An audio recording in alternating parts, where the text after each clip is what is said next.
Yaqinlarim yaxshimisizlar? Avval chinin zavodda ishlar edim. To'g'risi bu taqdirga yozilgani zavod bo'lgan edi. Ishlab chiqarish korxonalari. To'g'risi hozir bir zavodga ishga kirganman. Farmatsevtika zavodida. Bu yerda har xil tabletkalar, siroplar, inyeksionni tablet, inyeksionni, ya'ni filtraksion, sefazon, shunaqa mahsulotlar ishlab chiqariladi. To'g'risi men bu zavodni yoritib berishga harakat qilaman, lekin buni ruxsati bilan. Birovni mehnatini avvalo o'zidan so'rab, keyingina amalga oshirish mumkin. Hozir agar shu mavzu, masalan, apteka sohasidagi, dori ishlab chiqarish sohasidagi mavzu sizlarga qiziq bo'lsa, kommentariyada izohlaringizni qoldiringlar.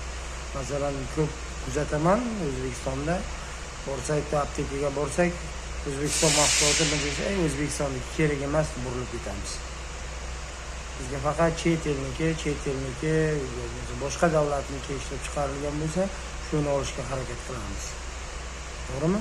Avvalambor eng asosiy narsa vrach tavsiyasi bilan olish mumkin. Agar shu masalan sizlarga mana shu men demoqchi bo'lganim, sizlarga mana shu apteka, dori ishlab chiqarish, O'zbekistondagi dori ishlab chiqarish sanoati ishlab chiqarish tartibi, masalan, qanaqa ishlab chiqariladi, sanitariya, gigiyena qoidalari qanaqa amal qilinadi, amal qilinishi haqida sizga qisqacha va lo'nda ma'lumotlar keltirib o'tishga harakat qilaman. Avvalo men uni shu zavodning egasidan so'rashim kerak. Avvalambor obuna bo'ling, tarqating maksimal darajada. Kimga qiziq bo'lsa, vaqtda yoritishni boshlaymiz. Nasib.